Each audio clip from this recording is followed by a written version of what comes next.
Hey guys, this is Darkness Tales here. Before the video gets started, I just want to shout out my new short film that'll be debuting on December 18th of 2018.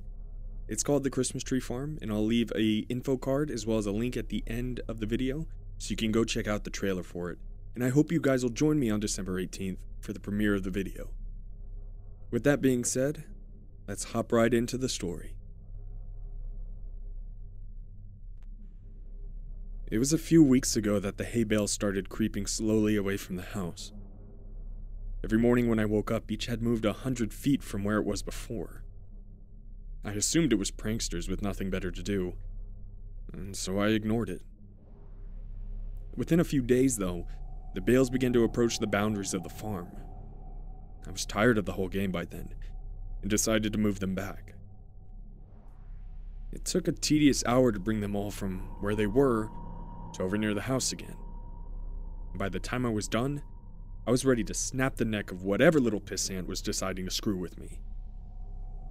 The next morning, I found each and every one of my horses messily decapitated. The smell was what woke me up. Each one was slumped over against the side of its stall. There were no signs of the heads. I spent the rest of the day cleaning up the mess and burying the remains. It was only when I was done that I noticed the bales of hay had all returned to their positions from the day before, scattered far out into the fields.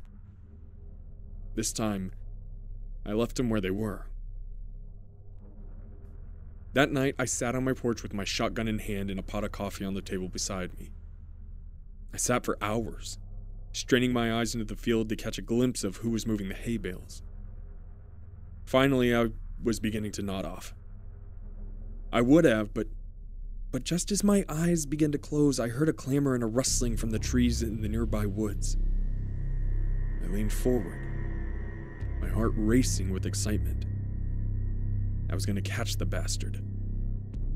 I fumbled with my gun and fidgeted in my seat, waiting anxiously for whoever it was to get close enough to ambush. It was only when the thing got close enough for me to make out its silhouette in the dark that I was frozen still. The thing that crept into my fields from the nearby woods didn't seem to notice me sitting there. It stalked, hunched and deliberate, through the field with the posture of a tiptoeing thief. If not for the fact that it must have towered over 10 feet tall, even in its crouched position, it might have seemed almost frail. The thinness of its arms and legs and the emaciated, caved-in quality of its chest reminded me of a starving animal. Still, this thing was undeniably strong, and I watched it hoist each bale up into its arms with ease and set it down carefully a while away, taking only a few strides to cover the distance. I watched it work, moving each bale thoughtfully. Every once in a while it would straighten up to look around to see the other bale's positions in the fields before adjusting the one it was working on ever so slightly. Before it left, it looked towards the house. I felt its eyes sweep over me in the dark, but whether it saw me or not, I couldn't tell. Then it turned silently and crept back the way it came, disappearing into the dark of the woods. It took me an hour before I had the courage to move at all. I went inside after a while, but didn't sleep that night. It was only when the sun rose that I dared step off my porch into the fields. The hay bales were where it left them. Strangely, it didn't move them as far as it had the previous days. They were approaching something invisible in the fields, and as I looked at them, I realized that they seemed to be marking some line. Indeed, I was walked around the house. I saw the distinct circle that they formed with me at the center. At first, I thought the bales were just being haphazardly moved away from the house, but now I could see that they were instead being moved towards some boundary. The thing was sending me a message. I slept uneasily that night, and only because I was exhausted. The next morning, the bales hadn't moved at all. They didn't move at all for the rest of the week, in fact. They were finally where the thing wanted them. I made myself sick trying to interpret them. Why would this thing expend so much energy moving my hay bales, and threaten me with such violence should I try to interfere? Killing my horses was just that, a threat. An intelligent threat at that. It knew it would scare me, and it knew that I would understand the implications. The sound of an automobile working its way along the road to my farm one morning gave me a little rush of excitement. I'd been planning to abandon the farm since I saw the thing, but I couldn't hope to leave on foot without risking it treating me like it treated my horses. But if I could get in the car with whoever was coming my way, I might be able to escape before it could stop me. I didn't know or care who it was.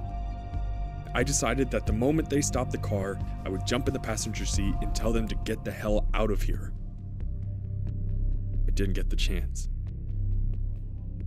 The car worked its way slowly along the road, trundling across the uneven ground. I urged it silently to hurry. It was when it passed between the bales placed on either side of the road that I began to hear a booming clatter from the woods.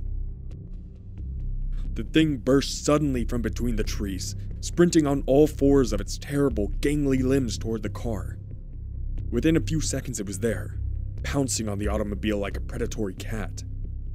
Within moments, it was picking and peeling the vehicle's steel frame apart, working to get the driver.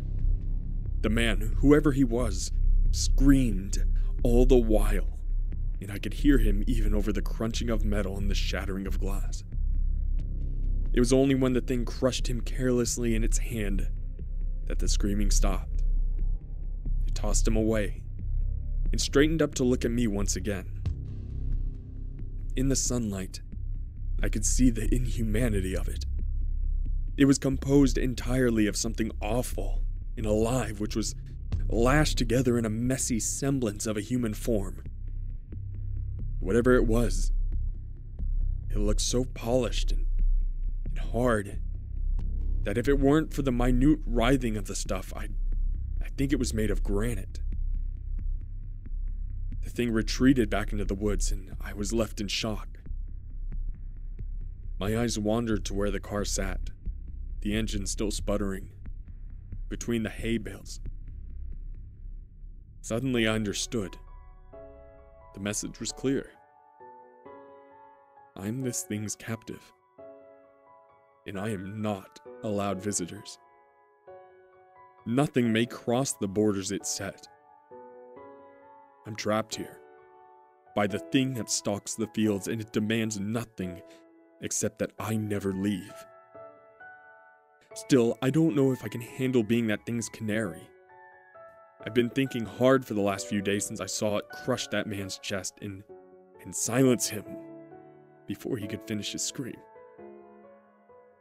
If I crossed the hay bale border, it'd probably do the same to me. It'd smash my skull before I could put my hands up to protect myself.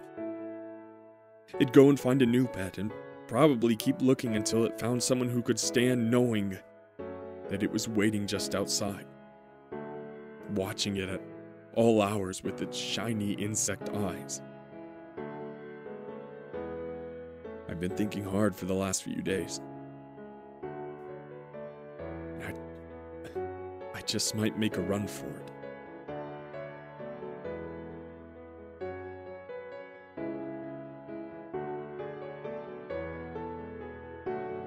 Well, ladies and gentlemen, what a fantastic creepypasta. If you enjoyed this video, please make sure to hit that like button, click subscribe, and the little bell so you'll be notified when my videos pop up. Be sure to check out the trailer for my new short film, The Christmas Tree Farm. I'll leave a link on screen. And as always, my Darkness Militia, have a terrifying evening.